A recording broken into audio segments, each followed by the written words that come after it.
Okey, baiklah. Dalam video ini cikgu nak tunjuk cara untuk menyusun elektron yang terdapat dalam sesuatu unsur. Okey, elektron disusun mengelilingi nukleus dalam petala. Okey, ini adalah nukleus.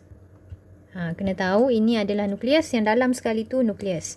Okey, selepas nukleus kita panggil sebagai petala pertama. Petala pertama. Ya, bukan petola. Okey, yang kedua, petala kedua. Dan yang ketiga, petala keempat. Oops, petala ketiga. Gelojoh sangat. Tiba-tiba 4 je perginya. Okey, petala ketiga. Okey? Boleh? Nukleus, petala pertama, petala kedua, petala ketiga. Okey, petala pertama hanya boleh memuatkan 2 elektron sahaja. Ni maksudnya elektron cikgu short formkan dia. Petala kedua boleh memuatkan 8 elektron. Dan begitu juga dengan petala ketiga. 8 elektron boleh duduk dalam petala ketiga. Maksimum yang boleh duduk dalam petala kedua dan ketiga adalah 8 elektron. Okey, ni cikgu melukis lah. Cikgu lukis elektron di petala pertama. Okey, 2. So, petala kedua dia boleh menempatkan 8 elektron. So, cikgu akan lukis 8. Ni elektron ni yang cikgu lukis ni. Bukan biji durian. Okey, petala ketiga pun 8. Okey, begitulah. Yang cikgu lukis ini adalah elektron. Okey. Boleh sampai sini? Seterusnya kita nak lihat contoh lah. Contohlah. Seterusnya cikgu akan menunjukkan bagaimanakah cara untuk menulis susunan elektron bagi sesuatu atom. Okey, ada 4 contoh lah yang akan cikgu tunjukkan. Yang pertama, kita kena tentukanlah nombor proton bagi atom itu. Kalau contoh yang pertama ni, kita dah tentukan nombor proton atom oksigen ialah 8. Okey. Jadi kamu perlu tahu bilangan elektron mesti sama dengan bilangan proton bagi sesuatu atom neutral. Okey, andaikan kesemua contoh yang cikgu berikan ini merupakan atom neutral. Jadi bila kata atom neutral, nombor proton ataupun bilangan proton mesti sama dengan bilangan elektron. Neutral, dia samalah, proton dengan elektron dia sama. So kalau proton dia 8, elektron dia juga 8. Okey, boleh sampai sini? Okey, kalau tak boleh tengok contoh nombor 2. Okey, nombor proton atom sulfur ialah 16. So, bilangan elektron dia mesti sama dengan 16 juga sebab dia neutral. Nombor proton sama dengan nombor elektron. Nombor tu dengan bilangan tu samalah. Okey.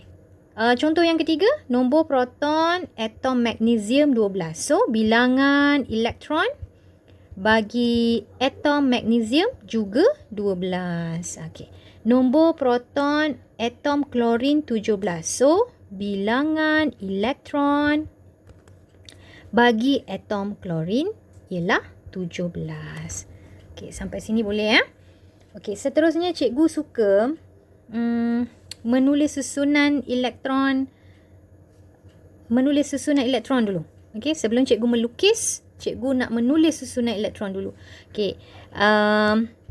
Tadi dapat 8 kan? So, bagaimana cara nak menulis petala pertama tadi? Kalau kamu masih ingat, petala pertama mesti menempatkan 2 elektron. So, cikgu akan tulis 2 titik. Okey. Nak cukup ke 8 ni? 2 baki berapa?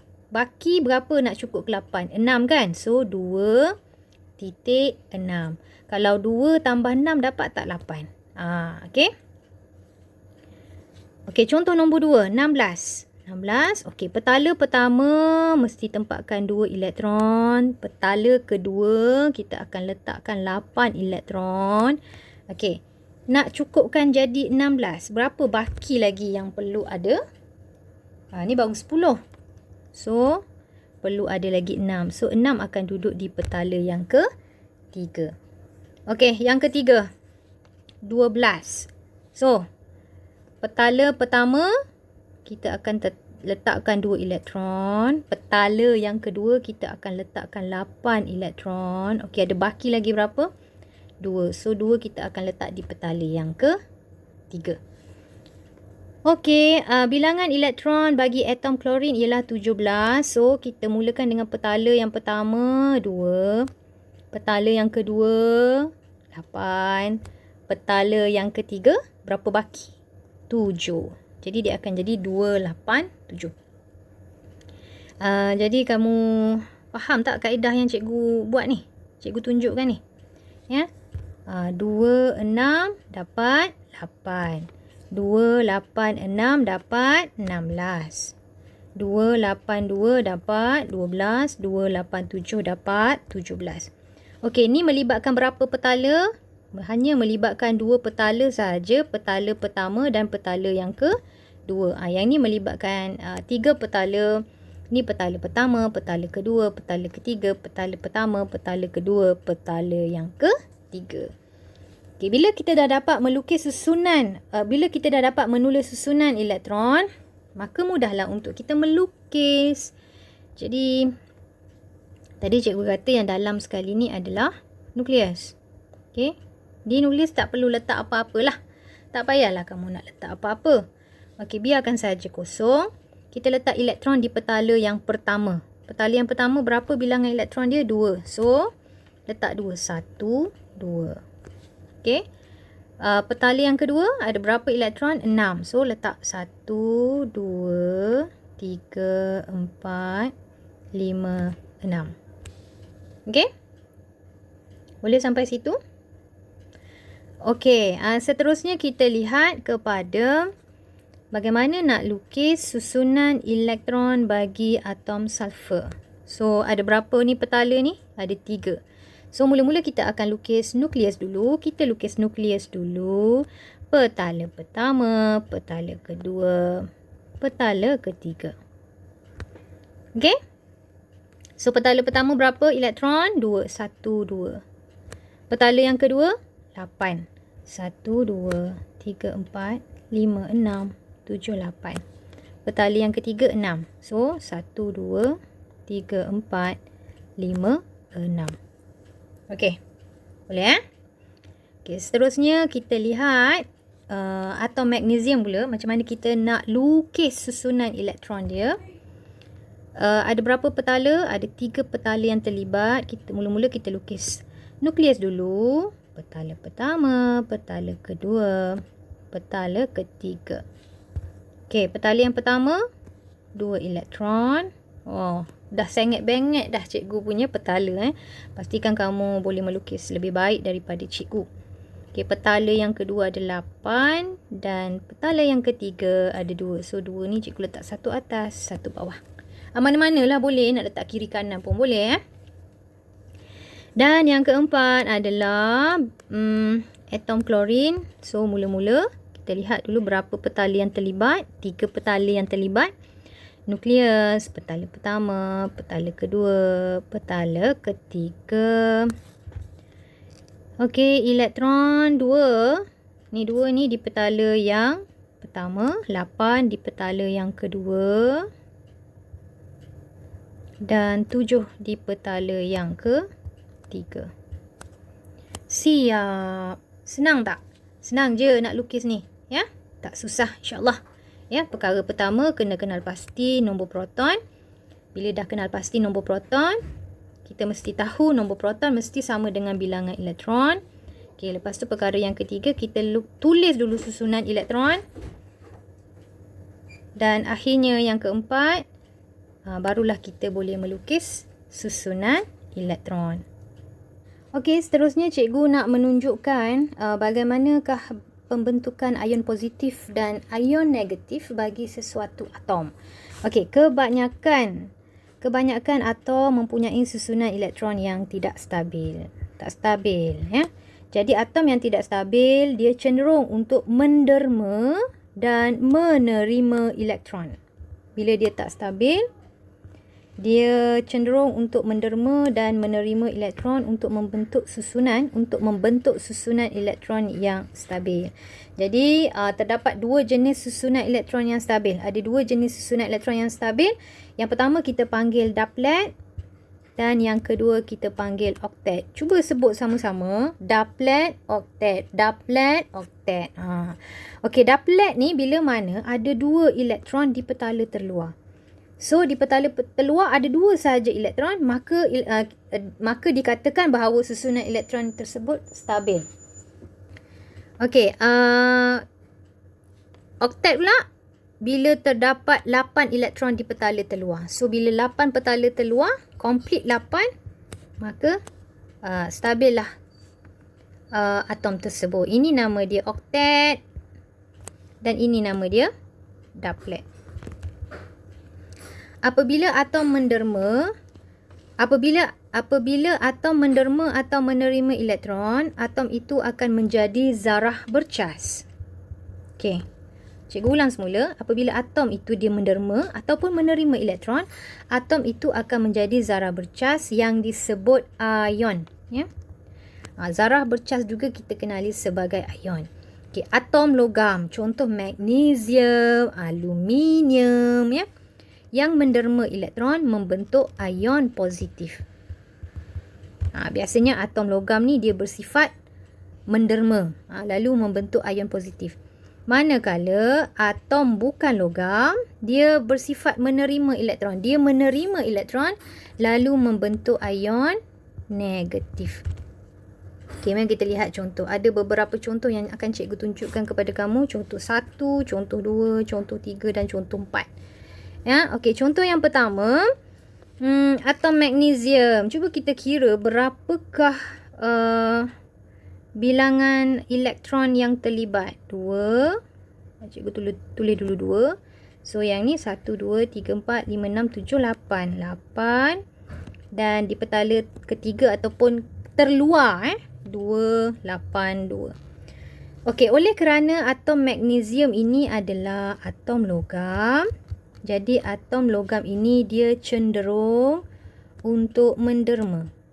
Ya, dia nak menderma berapa? Dia akan menderma elektron yang berada di petala terluar. So dia cenderung untuk menderma 2 elektron. Untuk mencapai, cikgu tulislah ya, susunan elektron oktet. Oktet lah. Sebab bila dia derma 2 ni, jadi petala yang terluar akan jadi 8. Okey, jadi cikgu akan lukis lah. Okey, ni magnesium, petala pertama, petala kedua. Dia akan derma 2. So, akan hilanglah 2 dia tu. Dia derma kan? So, cikgu salin balik petala yang pertama 2, petala yang kedua 8. 1, 2, 3, 4, 5, 6, 7, 8. Lepas tu, lukis rumah dia. Okey, lukis rumah ni. Rumah lah cikgu panggil ni. Kurungan, lukis rumah. Dan tulis 2 positif. Maksudnya, dia mendermakan 2 elektron di situ. Letak petanda dia itu sudah menderma. Jadi, susunan, bagaimana kita nak tulis susunan elektron? 2.8. Okey, boleh tak ni? Tak boleh, kita tengok contoh yang kedua. Okey, contoh yang kedua ialah atom klorin. Okey, atom klorin 2. Cikgu salin semula 2, 8. Ni 8 lah. Petala kedua ni 8. Okey, petala terluar ataupun petala ketiga ni berapa? 2, 4, 6, 7. Okey, 2, 8, 7. So, atom klorin ialah atom bukan logam. Dia bukan logam. Jadi, dia cenderung untuk menerima. Okey, nak menerima berapa? Nak bagi lawa dia punya petala terluar. Nak bagi cukup 8.